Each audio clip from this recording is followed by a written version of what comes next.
Hello all and welcome to my channel. In today's video, I will provide a brief overview on machine learning. So let us get started. Prerequisites for this particular video and to understand what machine learning is all about is knowledge of artificial intelligence. Hence, if you do not know what AI is all about, please refer to this overview video that I had created some time back. URL to the video is mentioned right here at the bottom. I will also have it mentioned in the description of this video. These are some reference URLs that I've mentioned over here. I would certainly recommend that you visit these URLs as they have additional information on this particular topic. I will have these URLs mentioned in the description of this video. So, what is machine learning? Machine learning is a branch of artificial intelligence that focuses on developing algorithms that use mathematical and statistical models to perform any kind of data analysis without explicit instructions. Now, what I have mentioned over here essentially is a textbook definition of what machine learning is all about. In very simple words, is essentially a branch of artificial intelligence that focuses on developing different algorithms. These algorithms are mathematical and statistical models and are used to perform any kind of data analysis or identification of any kind of data patterns. Now, machine learning algorithms can process large quantities of data to identify these patterns because that's what they are known for and that's what they're expected to do. So that's why we create these different algorithms so that they can process large quantities of data, identify different patterns that are there, and then accordingly analyze whatever data set that we are giving it for further analysis. Now, they use these patterns to predict relationships between different texts, different numbers, different images. You can train the model however you want to train it. So, for example, machine learning has been widely used to diagnose cancer using different X ray images. And that was done by training the model on different X ray images. Millions of X ray images were fed to the model. And then, of course, the model was able to identify and establish certain patterns. And now, when some new data or some new image is given to the model, it uses that previous knowledge to essentially identify patterns. So it has created those patterns and identified those patterns, and now it can figure out whether this particular person, if an X ray image is given of a particular individual, whether this particular person can potentially have cancer or not, because it's using those previous patterns that was used for its training data. Now, how does ML work? Now, this is a very interesting question. Now, one thing you have to understand about machine learning is that it is all about models, it is all about mathematics and statistics, and it's all about creating different algorithms, training those algorithms on large quantities of data. So, in very simple words, if someone asks you how ML works, essentially it is nothing else but how you develop these algorithms, and any algorithm within ML is a modifiable math function. Right? So this is in very simple words, if someone asks you as to how ML works, it's essentially developing these algorithms. These are math and statistics based algorithms, and you're basically using data to train these algorithms. Now, of course, there's a process as to how this happens. And that process is spread over multiple phases. Now, ML and AI are all about data. If your data is bad, then your model is not going to be strong enough. And then when you give an input to your model, it will not give you the desired output. So, the most important step while you are working on machine learning is to ensure that you have good quality data. So, data pre processing is the key step when it comes to machine learning.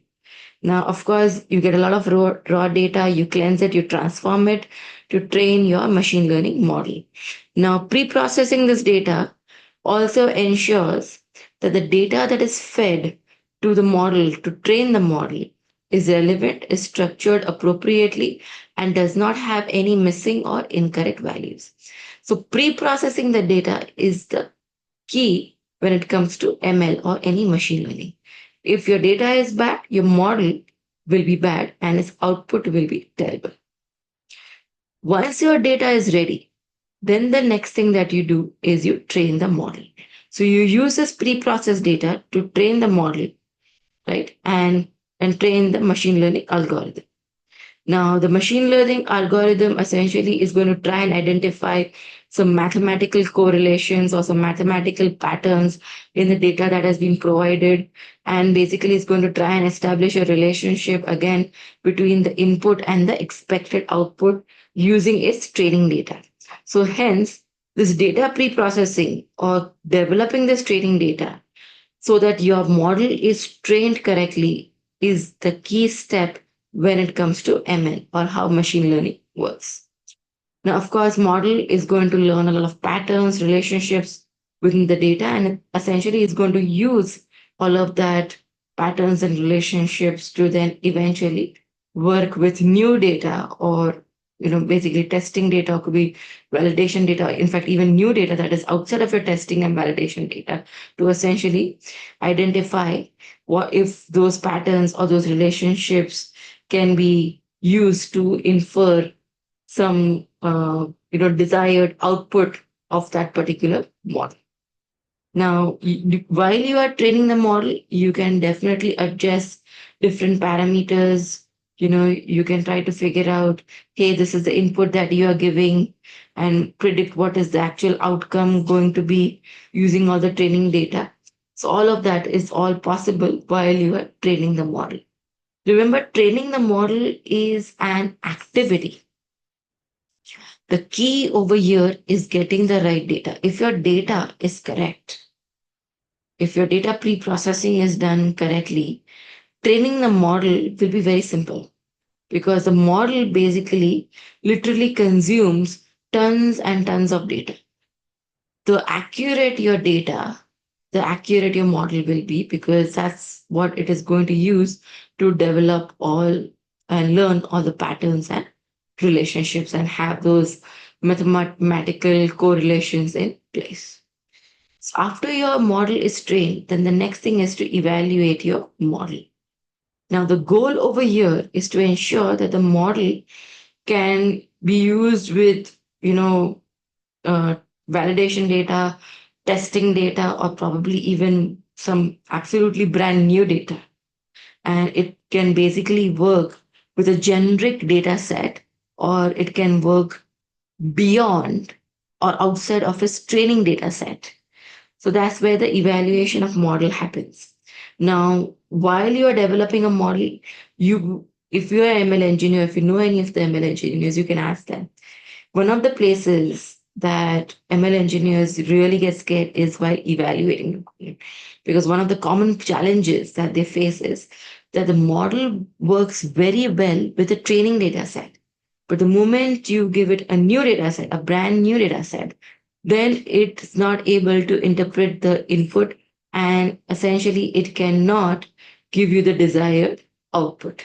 So, evaluating the model with different new data sets to see how it behaves is an extremely important point while working with ML.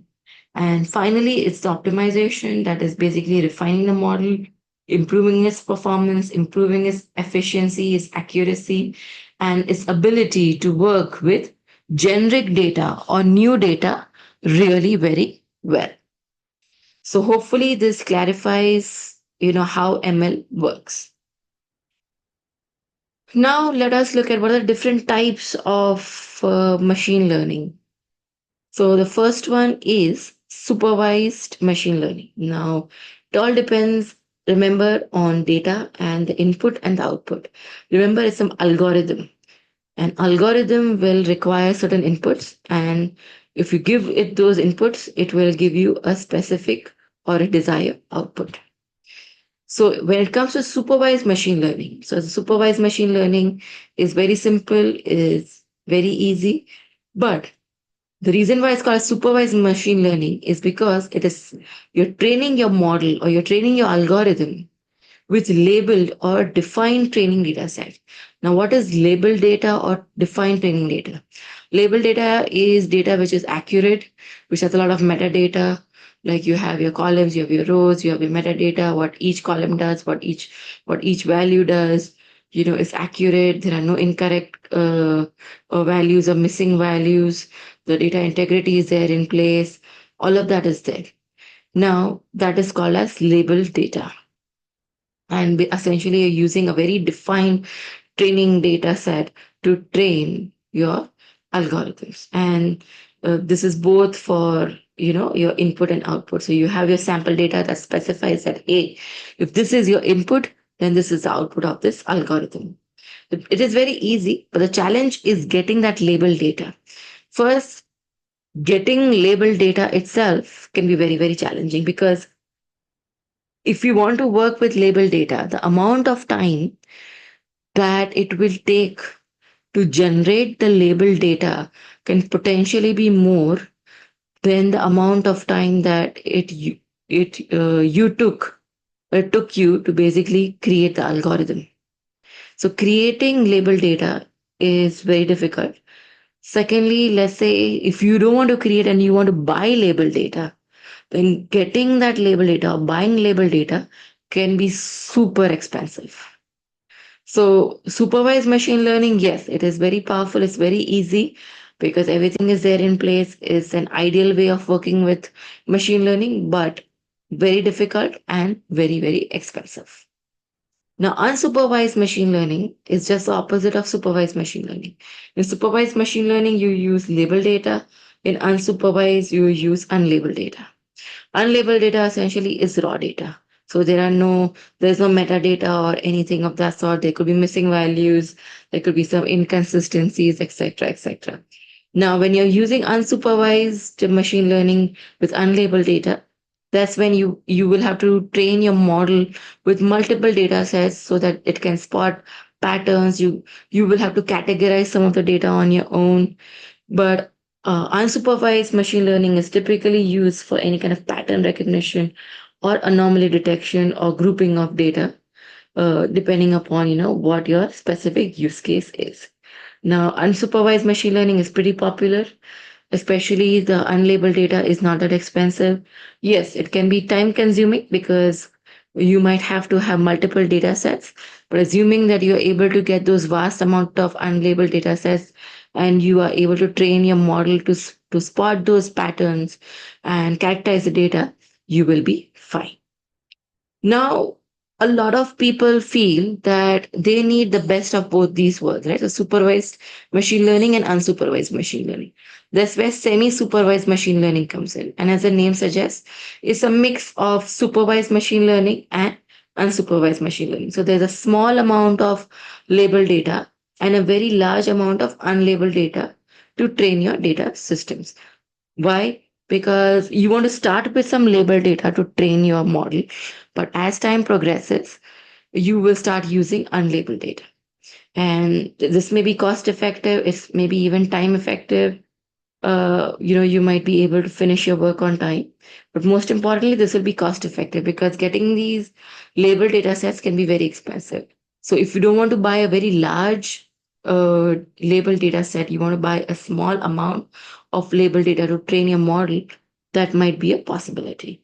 So semi-supervised learning is one of the popular ways of machine learning or the popular types of machine learning.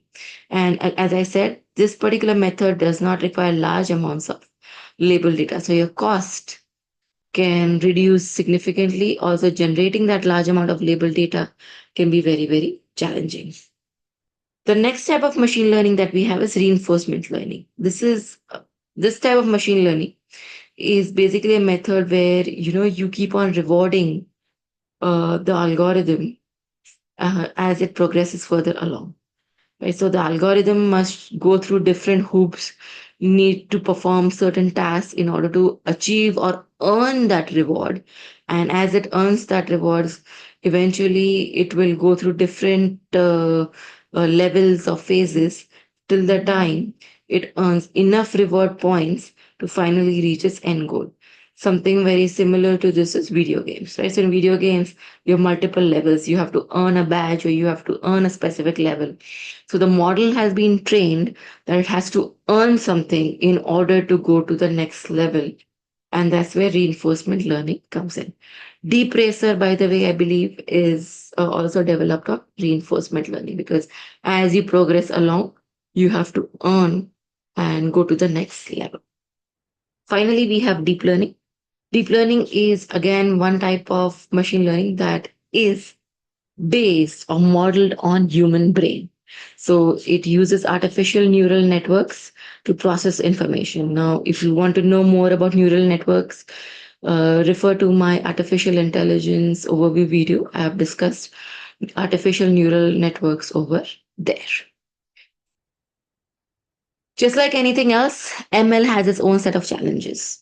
And since it's all data driven, the biggest challenge is data quality, data inconsistency, getting large sufficient amount of data sets. So this by itself can be one of the biggest challenges because if your data quality is not good, your model's accuracy will degrade significantly.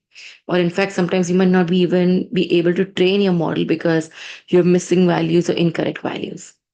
So that is one of the biggest challenges for ML. Then we have overfitting or underfitting of models. Overfitting essentially means that the model works very well with its training data set, but the moment you give it a new data set, its performance has been negatively impacted. So essentially, the model does not work very well with new data sets and it's not able to capture those patterns when a generic data set has been given to it. So it has been, you can say, quote unquote, tightly coupled or overfitted to its training data.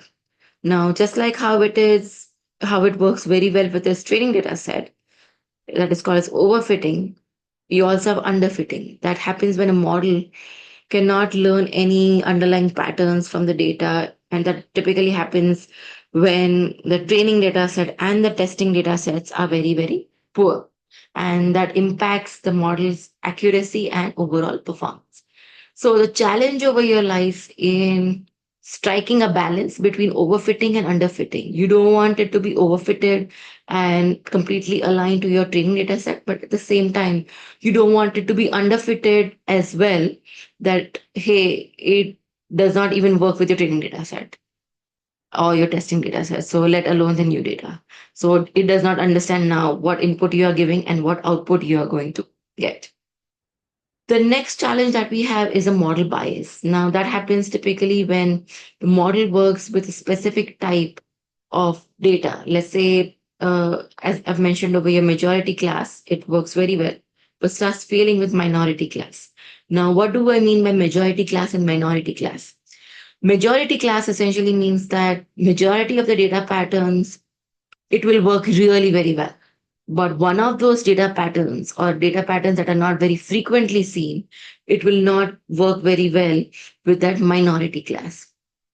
Also, when it comes to model bias, the programmers can also code the model to be biased towards a specific pattern or a specific type of input and output as well. So those kind of biases are also visible. Finally, then we have is model explainability. Now, all of you have probably worked with, different third-party models, whether they are Llama models or Anthropic models or cloud models, Haiku models, whatever models that you have worked with. There are multiple models available in the market. To you, you are the consumer of the model, and the model itself is a black box. Now, one of the biggest challenges that a lot of ML engineers face is how to make these models explainable. That means if I'm using a model, I want to ensure that I understand that how the model works. how it's is whether it's trustworthy, whether it is making any ethical decisions, whether it is having ethical considerations, what are the effects of using this particular model. Because sometimes when you give a specific input, the output that you receive might not be explainable. Like you like, why am I getting this output? I'm not able to understand this. So since now majority of these models have become very complex, it's becoming difficult to interpret them. They are becoming more or less like a black box for most of the people. Hence, it becomes difficult to explain how this model works. And the model explainability becomes a huge challenge with most of its customers or consumers. Because sometimes, let's say, if you use a specific model and an output comes, you might not be able to explain why this output was given. So, model explainability is one of the top challenges that ML or especially the model developers face. And finally, we have scalability. Scalability comes when model becomes, time consuming and costly because of the amount of data and the infrastructure that it needs. So you're not able to scale because the cost goes up, the model becomes pretty large. You need large amount of data. It becomes very complex, so the data complexities also go up. So hence, scaling this model both at an application level as well as an infrastructure level becomes very, very difficult, and it becomes time consuming and extremely expensive. What are the benefits of machine learning? So first is, of course, enhanced decision making, automation, of course, improved customer experience, especially if you're working with Netflix or using Netflix or any financial, websites or any shopping websites. The customer experience can be made really very well by, making certain recommendations, by identifying customers, what do you say, customers' behavior or the patterns that the person is exhibiting on the website. So all of that can, provide improved customer experience. Of course, proactive resource management. You can proactively manage your resources. You can do some predictive analysis when it comes to, your car or your home or anything of that sort. And any kind of continuous improvements can certainly be done with machine learning. Now, what are some of the use cases for machine learning? First is, of course, manufacturing. So, any kind of predictive maintenance, quality control, any kind of research in the manufacturing sector has leveraged machine learning significantly. Right. So, let's say, example, you have the connected car app, and the connected car app essentially is collecting a lot of information from your car. Uh, when it comes to automobile. Similarly, when you're doing some manufacturing or you are developing, some inventory management apps in manufacturing. Similarly, you can capture all the information, say that, hey, whenever a specific part goes down, right, then you essentially, this is the issue that a lot of customers are facing, and suddenly it becomes a trend that, hey, when this part is being oversold or the quantity or the inventory of the specific part has been going down on regular basis, it essentially means that, hey, something like this had happened a few years ago, and we should now stock up on this, and we should basically scan our inventories or scan our uh, let's say our automobiles, especially if you're in automobile manufacturing, for these kind of issues or problems, and proactively let the consumer or the client know that, hey, you could face some of these challenges. So manufacturing and any kind of predictive maintenance is one of the top use cases when it comes to ML.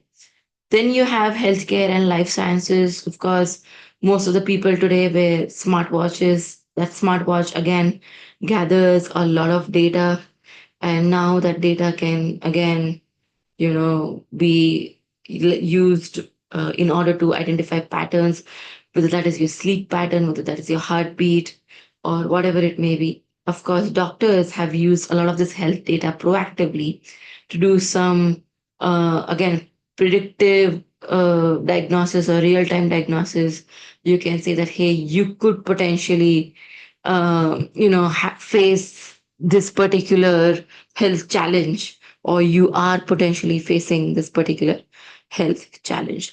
And then accordingly, the diagnosis and the treatment can be identified from an individual. Similarly, in financial services, again, you can analyze stock market movements, hedge funds, financial portfolios, identify market trends, right? Look for some signs of fraud, again, depending on the data patterns that, hey, this person typically does not, go and eat at a specific restaurant, let's say. This person is not, it is not a cigarette smoker, or it does not buy from a specific shop or a fashion outlet mall or something like that. And suddenly, if you see that person doing that, that's a possibility. So all those signs of fraud from a financial services standpoint can be figured out, especially when there are certain credit card charges that are coming your way. So they are looking for these data patterns. Similarly, in retail, you can improve your customer service, stock management, upselling, cross channel marketing, etc. In media and entertainment, Netflix is the best example. It can give you a much better personalized on demand experience depending upon, again, what your preferences are in terms of whether you like drama, action, romance, whatever you like, type of movies or content that you prefer. Similar types of contents can be suggested to you. In fact, Netflix has gone to the next level wherein they also personalize the logo or the icon or the thumbnail of that particular content so that it resonates with you depending upon what your preferences are. And finally, we have computer vision over here. Again, any kind of facial recognition that can be done, processing images from traffic cameras, security systems, or mobile devices. That certainly is possible. And I believe most of you guys are aware of that. So these are some of the top use cases for machine learning. Let me quickly touch upon some of the AWS services. So SageMaker is one of the top services that is used to pre-train, foundational models from scratch. You have Deep Racer, again, that is based on reinforcement learning. And you have Deep Composer. You can, of course, create different types of music using different machine learning techniques. So I hope that this video was helpful. Do post your comments. This is it from me today. I will see you later in some other video. Till then, take care. Bye bye.